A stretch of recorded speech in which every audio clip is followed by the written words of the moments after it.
ফিরলাম বিরতির পর এবার আসি ফের বাংলায় পাক জঙ্গি ফয়সালাবাদ থেকে তপসিয়া পাক গুপ্তচরের সন্দেহে ধৃত দুই গ্রেপ্তার রানা রউফ ও মোহাম্মদ ইজাজ। কলকাতায় পাকাপাকি ভাবে থাকার জন্য ভুয়ো পরিচয়পত্র তৈরি এবং জেরায় বিস্ফোরক তথ্য সামনে আসছে।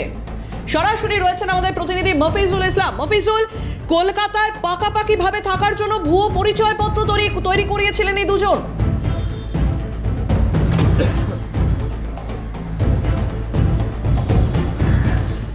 দেখো, অবশ্যই, কারণ একজন ভিনদেশি নাগরিক বিশেষ করে পাকিস্তান থেকে এসছে, যার সঙ্গে প্রায় আইএসআই এর যোগ পাওয়া গেছে, এরকম একজন ব্যক্তি সে কিনা কলকাতায় থাকার জন্য একটা ভুয়ো পরিচয়পত্র তৈরি করে পাকাপাকিভাবে সে কিন্তু এখানে থাকছিল এবং এই কলকাতায় থেকে সে কিন্তু বিভিন্ন ধরনের নাশকতামূলক কাজ করার যে পরিকল্পনা সেটা কিন্তু সে চালিয়ে যাচ্ছিল।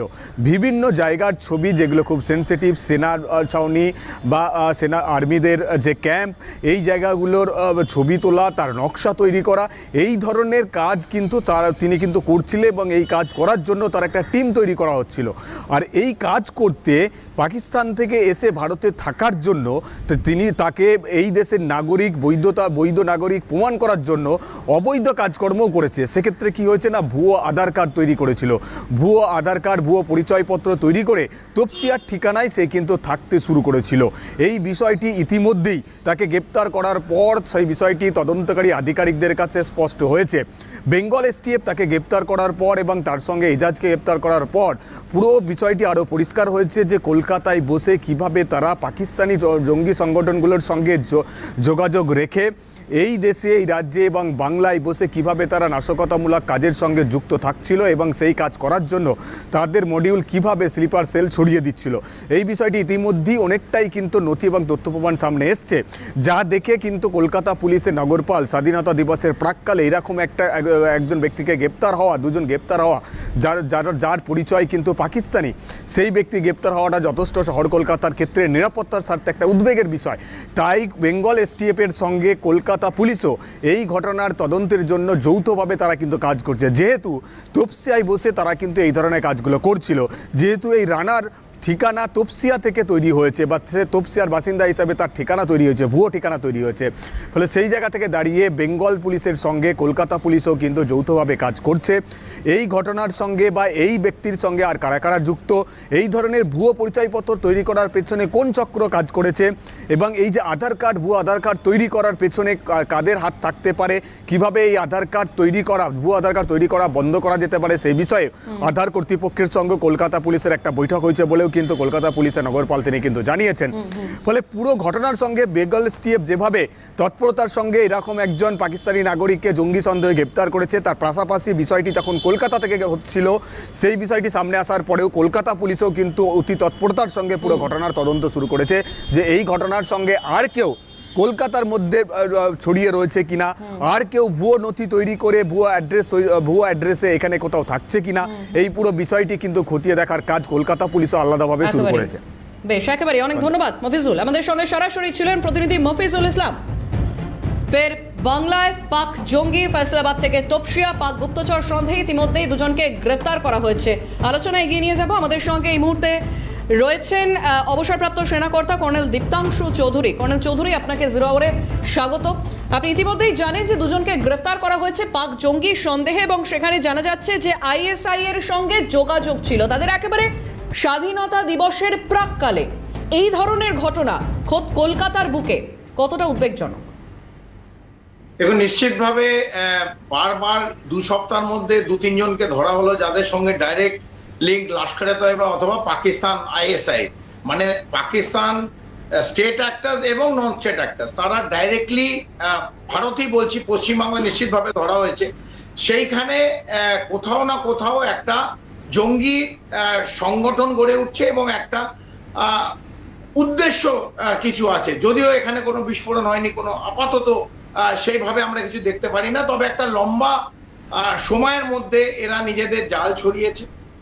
প্রথমেই বলি যে কোনো সন্ত্রাসবাদ সংগঠন তাদের কিন্তু রাজনৈতিক চশমার মধ্যে দিয়ে দেখলে হবে না। এটা রাষ্ট্রীয় নিরাপত্তা একটা ইস্যু, তো রাষ্ট্রীয় নিরাপত্তা, ন্যাশনাল সিকিউরিটি লেন্সের মধ্যে দিয়ে দেখতে হবে।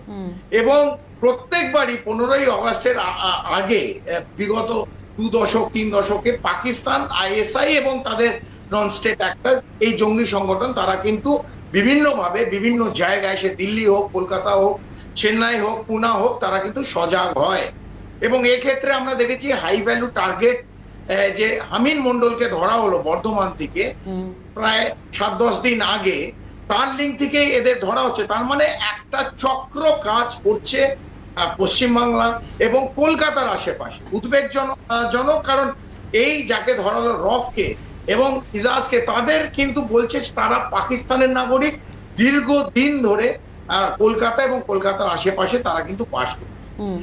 এটা কেন ধরা যায়নি, কেন ওদের পিন পয়েন্ট করা যায়নি, অথবা আরো এরকম কজন আছে সেটা একেবারে কর্নেল চৌধুরী। এবং এমনটাও জানা যাচ্ছে যে সেখানে একেবারে পাকাপাকি ভাবে থাকার জন্য এখানে তারা পরিচয় পত্র তৈরি করেছে এবং তাদের বিশেষভাবে নজরে ছিল বিএসএফ এর গতিবিধি, তারা সেনার সংক্রান্ত সমস্ত তথ্য তারা জোগাড় করছিল এবং তারা ফোর্ট উইলিয়ামেও নজরদারি চালাচ্ছিল, সেরকম খবর সামনে আসছে।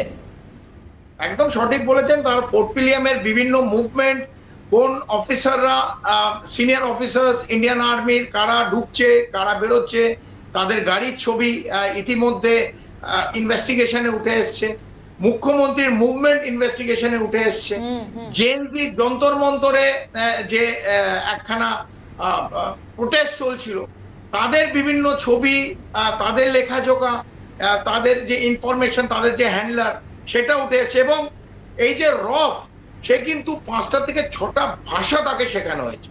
তার মানে একটা কমপ্লিট এজেন্টে যা যা দরকার তাকে সেটা পরিপূরক করে কিন্তু পাঠানো হয়েছে। এবং তার নেপালে আসা যাওয়া, এবং দর্শককে আমি জানাতে চাই, নেপাল, যারা জানেন না, is a intelligence agency, any intelligence agency across the world is a haven for them. কেন? ওখানে আইএসআই একটা বড় নেটওয়ার্ক আছে, এমএসএস চাইনিজ নেটওয়ার্ক আছে, সিআইএর নেটওয়ার্ক আছে, অবশ্য ভারতবর্ষ এবং অন্যান্য রাষ্ট্রের নেটওয়ার্ক আছে।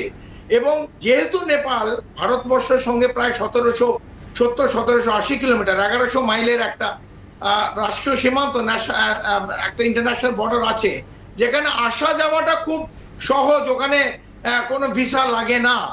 এবং আমরা দেখেছি রক্সল হয়ে এই ইজাজ অথবা আরেকজন যাকে ধরা হয়েছিল, তারা কিন্তু তারা কিন্তু মানে আরাম করে অনায়াসে নেপালে আসছে যাচ্ছিল। এবং আইএসআই নেটওয়ার্ক হ্যান্ডলার, তারা কিন্তু নেপাল থেকে তাদের কন্ট্রোল মনিটর করছে। এবং রফ কিন্তু এই কিছুদিনের মধ্যে বাংলাদেশ যাওয়ার একটা চক্রান্ত তার একটা ছিল, তাই তার হাবড়া, বসিরহাট এই এলাকাতে সে ঘর নিয়েছিল।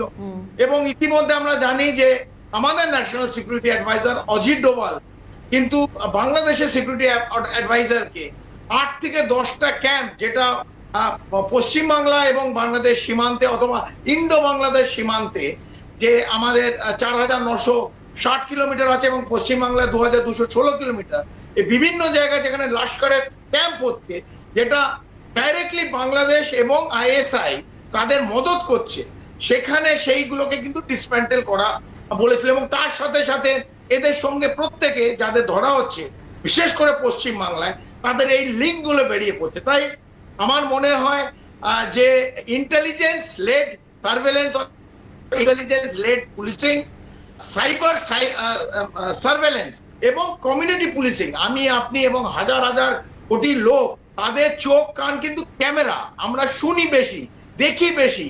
এরকম মুভমেন্ট দেখলে ইমিডিয়েটলি কর্তৃপক্ষকে আমাদের জানানো উচিত, যেটা আমি কমিউনিটি পুলিশিং বললাম।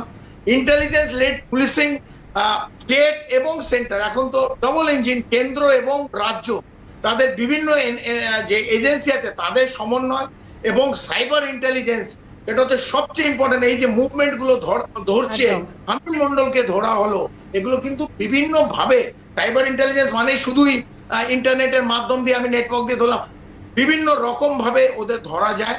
কম সময় এতগুলো বলা যাবে না। একেবারে কর্নেল চৌধুরী, একেবারেই যেহেতু সময় শেষের দিকে, আমি জাস্ট এইটুকুই আপনার থেকে জানতে চাইবো যে এই মুহূর্তে বেঙ্গল এসটিএফ মানে পশ্চিমবঙ্গ পুলিশের স্পেশাল টাস্ক ফোর্স যেভাবে কাজ করছে, এই মুহূর্তে পশ্চিমবঙ্গ বা দেশের সিকিউরিটির ব্যাপারটা আপনি কিভাবে দেখছেন?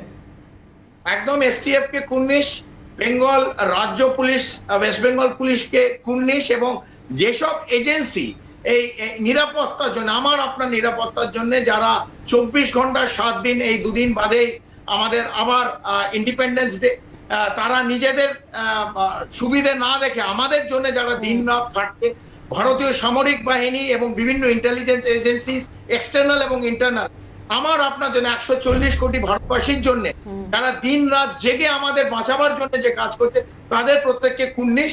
এবং আইএসআই এবং এই যেসব ককরোচ অথবা এই ইঁদুররা ঘুরে বেড়াচ্ছে, তারা অনেক ফন্দি আঁটতে পারে কিন্তু তারা সফল হবে না, এইটুকুনি আইএসআই যেসব প্ল্যান করছে, বাংলা এসটিএফ কিন্তু বারবার দেখিয়ে দিচ্ছে তাদের প্ল্যান কিন্তু বিফল করে। একদমই, অনেক অনেক ধন্যবাদ আপনাকে কর্নেল চৌধুরী। আমাদের সঙ্গে জিরো আওয়ারের আজকের আলোচনায় ছিলেন অবসরপ্রাপ্ত সেনাকর্তা কর্নেল দীপ্তাংশু চৌধুরী।